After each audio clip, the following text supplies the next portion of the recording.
সম্মানিত সুধী মণ্ডলী, আজকে আলোচনার বিষয় আল্লাহর পরিচয় ও নাস্তিকদের ব্যাপারে করণীয় সম্পর্কে।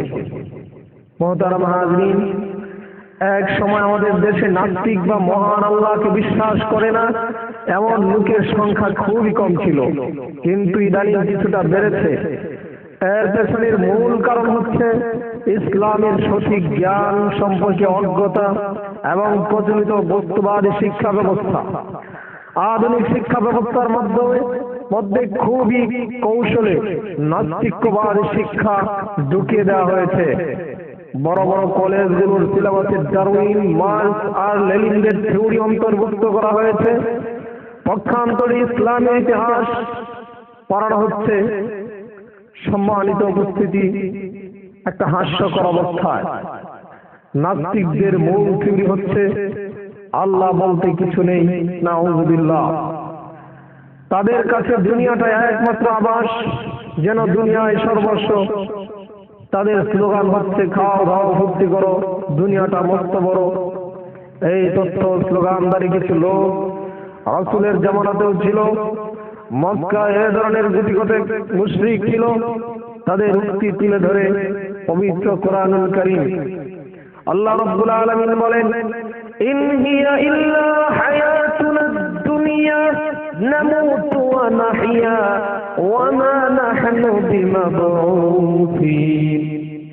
জীবন তো কেবলমাত্র একটি, খাবো আর আনন্দ ফুর্তি করব। আমরা মরে যাই আর বেঁচে থাকি, আমরা কখনোই পুনরুজ্জীবিত হব না। সূরা আল মুমিনুন আয়াত নম্বর 37। এই সকল আত্মবিস্মৃত নাস্তিকদের জন্য এবং আমাদের সকলের জন্যও মহান আল্লাহর পরিচয় বা স্রষ্টার অস্তিত্ব সম্পর্কিত বিষয়ে কোরআন সুন্নাহর আলোকে জানা প্রয়োজন। মহান আল্লাহর উপর পূর্ণ বিশ্বাসী মুমিন মুসলিমদের জন্যও এই বিষয়ে গভীর ধারণা থাকা প্রয়োজন। এজন্য এই বিষয়ে কিছু প্রামাণ্য আলোচনা পেশ করা হলো। আশা করি এটি সকলের জন্য সামান্য হলেও উপকারে আসবে। মহান আল্লাহ সুবহানাহু ওয়া তাআলা, আল্লাহর পরিচয় তার সৃষ্টির মাঝে বিদ্যমান।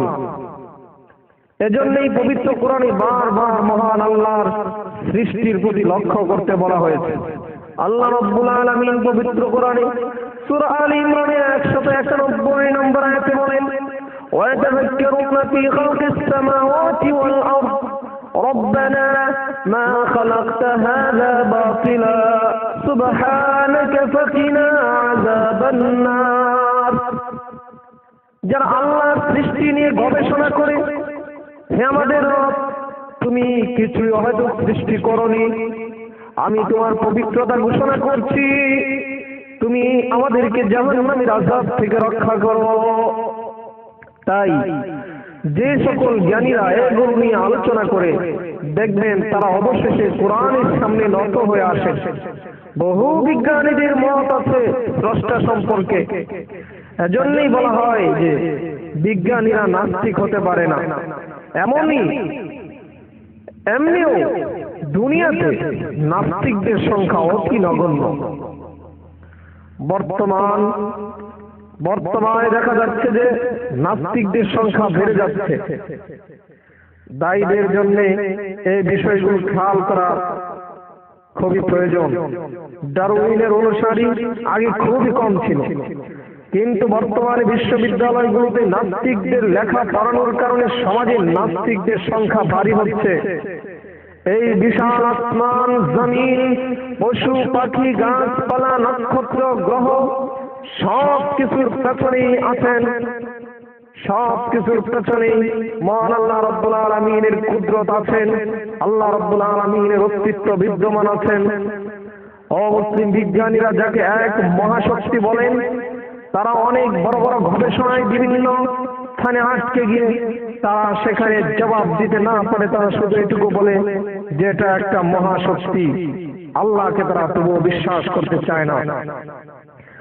আর মুসলিমরা বলেন মহান আল্লাহ সুবহানাহু ওয়া তাআলা যিনি এই মহাবিশ্ব ও তার সকল প্রাণী ও বস্তুসমূহকে সৃষ্টি করেছেন, তাদের জন্য প্রয়োজনীয় সকল বিষয়াবলী সুষম প্রাপ্তি নিশ্চিত করেছেন, তিনি হলেন মহান আল্লাহ। মক্কার মুশরিক সম্প্রদায় নাস্তিকদের মতো এত জঘন্য ছিল না। তারা শিরিক করলেও আল্লাহ যে আছেন, আল্লাহ যে আছে তা বিশ্বাস করত। ইহুদি খ্রিস্টান সহ অন্য অনেক ধর্মের অনুসারীরাও মহান আল্লাহর কথা স্বীকার করে, এমনকি হিন্দুরাও স্রষ্টা মানে। মক্কার মুশরিকদের আল্লাহর উপর বিশ্বাসের স্তর সৃষ্টিকর্তা, রিজিক দাতা, পালনকর্তা হিসেবে আল্লাহকে মানার ব্যাপারে পবিত্র কোরআনে মহান আল্লাহ রাব্বুল আলামিন বলেন, ওয়ালা ইন সাআলতাহুম মান খালাকাস সামাওয়াতি ওয়াল আরদা লায়াকুলুন্না আল্লাহ ولئن سألتهم من خلق السماوات والأرض ليقولن خلقهن العزيز العليم। আপনি যদি তাদেরকে জিজ্ঞেস করেন কে নবমণ্ডল ও ভূমণ্ডল সৃষ্টি করেছে, তারা অবশ্যই বলবে এগুলো সৃষ্টি করেছেন পরাক্রমশালী সর্বজ্ঞ আল্লাহ। আর এর সামনে রয়েছে ওয়ালাইন সাআলতাহুম মান খালাকাস সামাওয়াতি ওয়াল আরদ, যদি আপনি তাদেরকে জিজ্ঞেস করেন কে নবমণ্ডল ও ভূমণ্ডল সৃষ্টি করেছে, চন্দ্র সূর্যকে কর্মে নিয়োজিত করেছে, ওয়াসাখারাশ শামসা ওয়াল কমারা লায়াকুলুন্না আল্লাহু ফাআন্না ইউফাকুন। কে নবমণ্ডল ও ভূমণ্ডল সৃষ্টি করেছে, চন্দ্র সূর্যকে কর্মে নিয়োজিত করেছে, তবে তারা অবশ্যই বলবে আল্লাহ। তাহলে তারা কোথায় ঘুরে বেড়াচ্ছে? সূরা আনকাবুত 29 আয়াত 61। এই আয়াত দুটির দ্বারা আমরা বুঝতে পারলাম যে মক্কার মুশরিকরাও পর্যন্ত আসমান ও জমিন, নবমণ্ডল ও ভূমণ্ডল সৃষ্টিকারী, আসমান থেকে বৃষ্টি বর্ষণকারী এবং জমিন থেকে উৎপন্নকারী হিসেবে মহান আল্লাহকে মানত, তার অস্তিত্বের আবশ্যকীয়তাকে স্বীকার করত। শুধু তাই নয়, কোরআনে অন্যত্র ইরশাদ হয়েছে, ওয়ালাইন সাআলতাহুম মান খালাকাহুম লায়াকুলুন্না আল্লাহ ফাআন্না ইউফাকুন। যদি আপনি তাদেরকে জিজ্ঞেস করেন কে তাদেরকে সৃষ্টি করেছেন, তবে অবশ্যই তারা বলবে আল্লাহ। অতঃপর তারা কোথায় ফিরে যাচ্ছে? সূরা যুখরুফ 43 নম্বর সূরা এবং 87 নং আয়াত। অর্থাৎ তারা নিজেদের সৃষ্টিকর্তা হিসেবে মহান আল্লাহকে মানত। স্রষ্টা আল্লাহকে বিশ্বাসের ব্যাপারে তাদের অন্যান্য দিক সম্পর্কে ইরশাদ হয়েছে। সম্মানিত হাজিরিন, আল্লাহ রাব্বুল আলামিন পবিত্র কোরআনের আয়াতে বলেন, قُلْ مَن يَرْزُقُكُم مِّنَ السَّمَاءِ وَالْأَرْضِ أَمَّن يَمْلِكُ السَّمْعَ وَالْأَبْصَارَ وَمَن يُخْرِجُ الْحَيَّ مِنَ الْمَيِّتِ وَيُخْرِجُ الْمَيِّتَ مِنَ الْحَيِّ وَمَن يُدَبِّرُ الْأَمْرَ فَسَيَقُولُونَ اللَّهُ فَقُلْ أَفَلَا تَتَّقُونَ। আল্লাহ রাব্বুল আলামিন বলেন, তুমি জিজ্ঞেস করো কে রুজি দান করে তোমাদেরকে আসমান থেকে ও জমিন থেকে, কিংবা কে তোমাদের কান ও চোখের মালিক, তাছাড়া কে জীবিতকে মৃতের ভেতর থেকে বের করেন এবং কেইবা মৃতকে জীবিত মধ্য থেকে বের করেন, কে করেন কর্ম সম্পাদনের ব্যবস্থাপনা। তখন তারা বলে উঠবে আল্লাহ আল্লাহ আল্লাহ। তখন তুমি বলো তারপর ভয় করছো না? মক্কার লোকেরা যে মহান আল্লাহকে স্রষ্টা হিসেবে বিশ্বাস করত, তার অন্যতম একটি প্রমাণ হলো মহানবী সাল্লাল্লাহু আলাইহি সাল্লামের পিতার নাম ছিল আব্দুল্লাহ। আব্দুল্লাহ অর্থ হচ্ছে আল্লাহর বান্দা। অর্থাৎ মহানবী সাল্লাল্লাহু আলাইহি সাল্লাম দুনিয়াতে আসার আগেই সেখানকার মানুষ নিজেদেরকে মহান আল্লাহর বান্দা বলে পরিচয় দিতে আনন্দ পেত। যদি মক্কার লোকেরা আল্লাহকে বিশ্বাস নাই করতো তাহলে তারা আব্দুল্লাহ নাম রাখতো না। একইভাবে আল্লাহ নামের পাশাপাশি আব্দুল শামস, আব্দুল উজ্জা নামও অনেকে রাখতো। অর্থাৎ তারা সৃষ্টিকর্তা হিসেবে আল্লাহকেও মানত। মক্কার মুশরিকরা হজের সময় লাব্বাইক বলতো। এমনই ভাবে মহানবী সাল্লাল্লাহু আলাইহি ওয়াসাল্লামের বিরুদ্ধে বদরের ময়দানে যখন আবু জাহেল তার বাহিনী নিয়ে যুদ্ধের জন্য এলো, তখন সে বদরের যুদ্ধের আগে রাতে আবু জাহেল আল্লাহর দরবারে দোয়া করেছিল। আবু জাহেলের দোয়া হাদিসের সব কিতাবে রয়েছে। সে বলেছিল, হে আল্লাহ, হে কাবার প্রভু, আমরা তোমার কাবাগরকে সম্মান করি, হাজীদেরকে পানি পান করাই।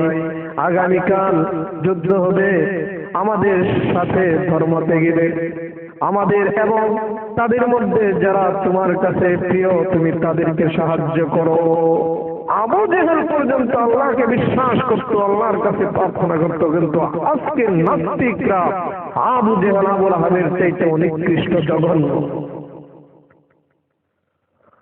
পরদিন যুদ্ধে মহান আল্লাহ মুসলিমদের বিজয় দিলেন। আবু জেহেল নিহত হলো, তার সাথে আরো 70 জন কাফির নিহত হলো।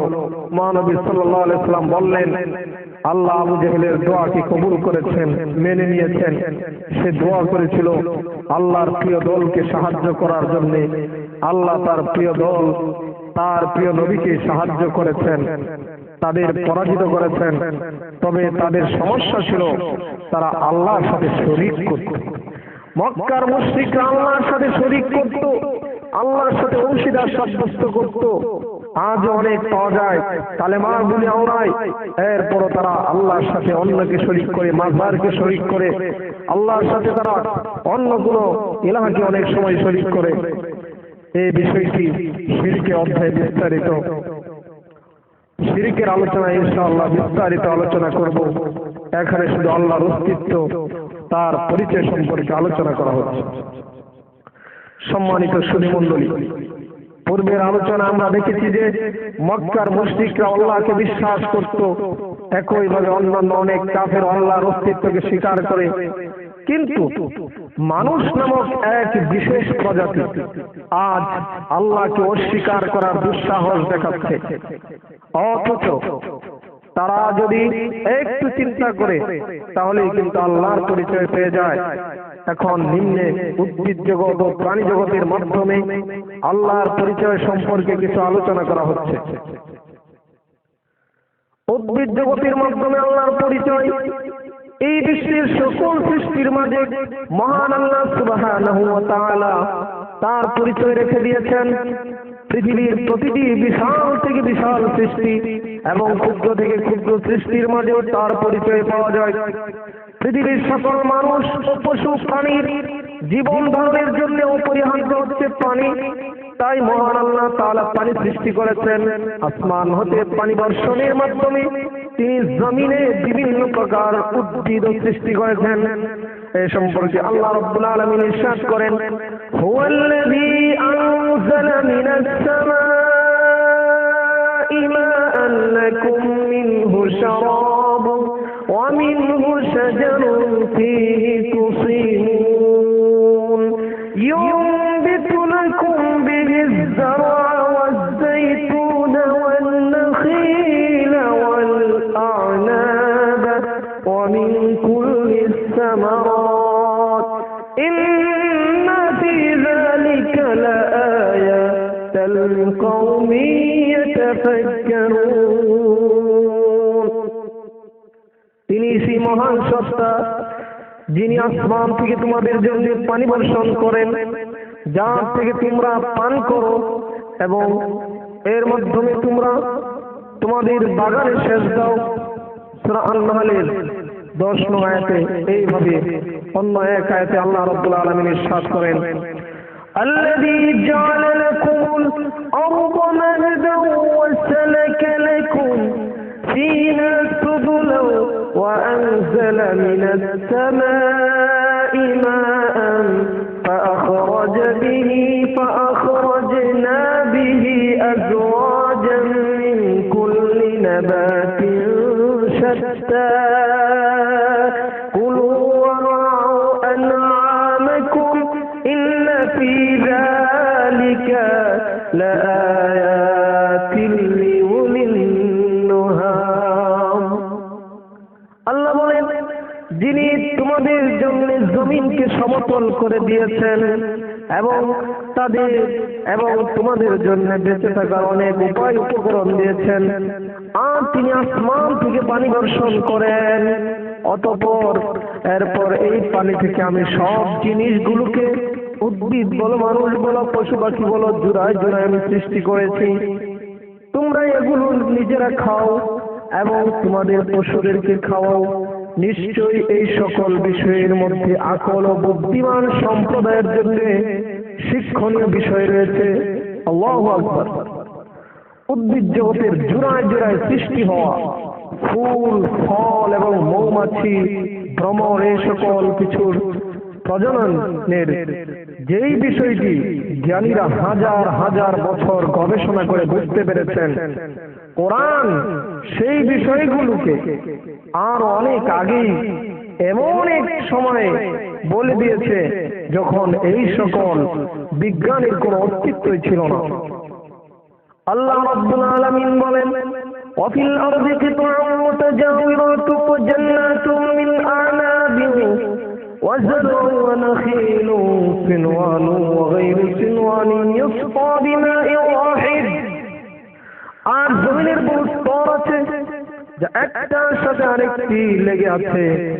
জমিনের মধ্যে রয়েছে অনেক বাগ বাগিচা, আঙুর ও ফসলের বাগান, খেজুর বাগান, এক শাখা বহু শাখা বিশিষ্ট, অথচ একই পানি থেকে সেচের মাধ্যমে তৈরি হয়, অথচ একটি স্বাদের থেকে অন্যটির স্বাদ আরো ভিন্ন। নিশ্চয়ই এর মাঝে নিদর্শন রয়েছে বুদ্ধিমান সম্প্রদায়ের জন্য। সূরা আর-রা'দের 4 নং আয়াতে আল্লাহ রাব্বুল আলামিন কথাটি বলেছেন। প্রাণী জগতের মধ্যে আল্লাহ রাব্বুল আলামিনের পরিচয় খুঁজে পাওয়া যায়। উদ্ভিদ জগতের মতো প্রাণী জগতের দ্বারা মহান আল্লাহর পরিচয় লাভ করা যায়। প্রাণী জগৎ অনেক বিস্তৃত ও বিশাল, ছোট বড় সকল প্রাণীর মাঝে ছড়িয়ে আছে মহান আল্লাহ রাব্বুল আলামিনের অস্তিত্বের প্রমাণ।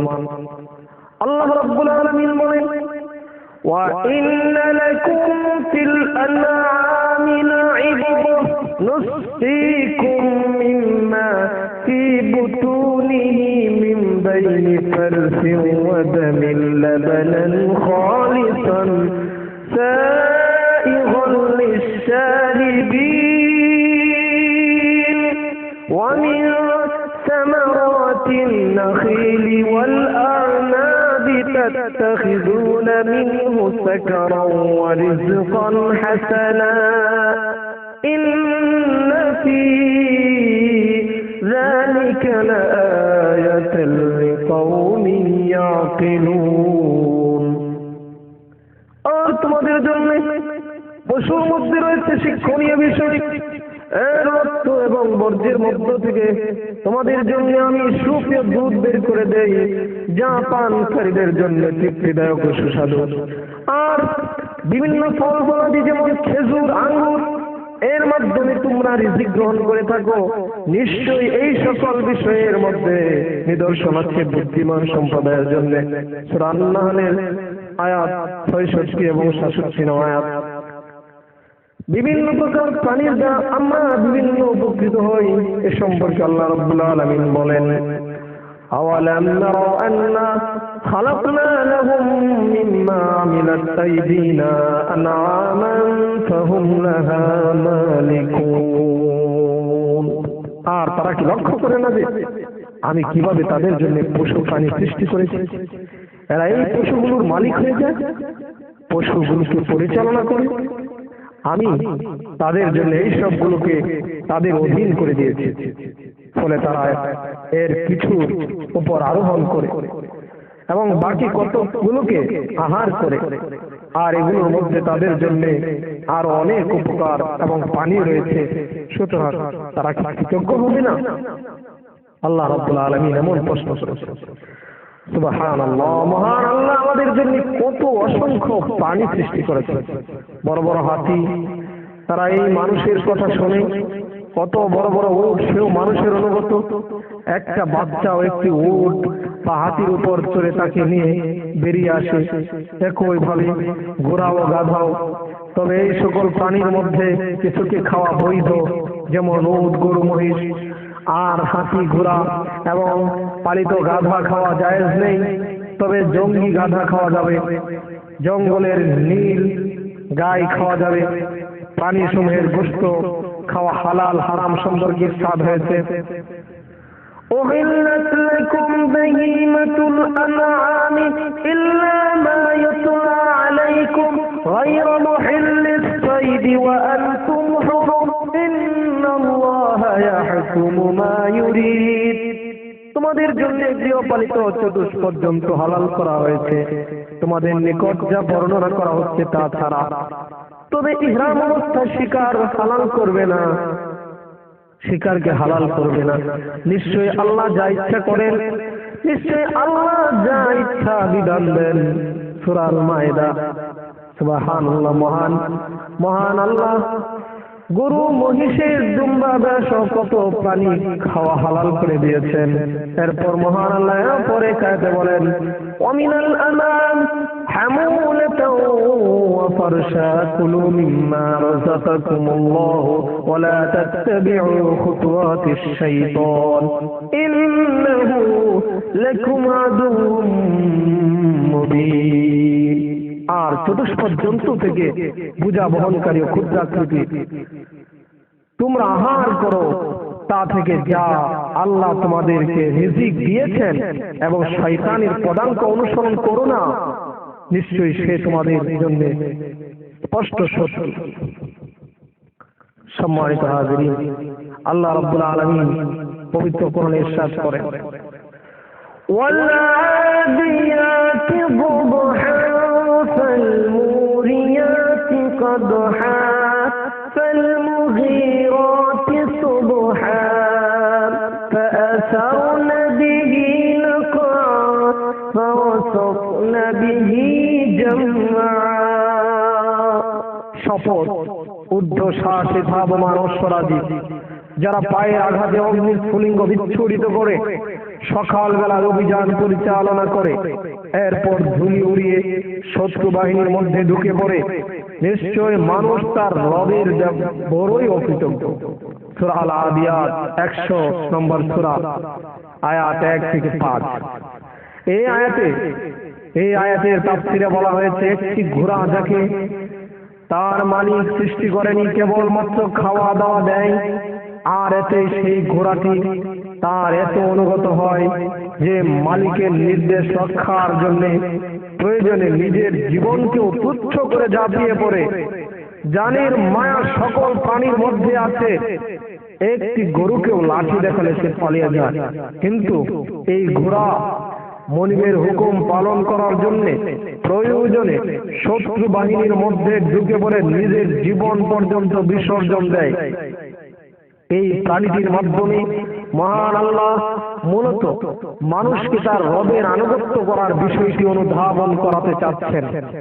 এজন্যই ঘোড়ার আলোচনার পরেই রবের অকৃতজ্ঞ বান্দাদের কথা উল্লেখ করেছেন। এরকম অন্যান্য পশু মানুষের অনেক উপকারে আসে। সম্মানিত হাজিরিন, আল্লাহ রাব্বুল আলামিন অন্যত্র বলেন, ওয়াল্লাহু জাআলা লাকুম মিন বুয়ুতিকুম সাকানা ওয়া জাআলা লাকুম মিন জুলুদিল আনআমি বুয়ুতান তাস্তাখিফুনাহা ইয়াওমা যু'নিকুম ওয়া ইয়াওমা ইকামাতিকুম ওয়া মিন আসওয়াফিহা ওয়া আওবারিহা ওয়া আশআরিহা أساسا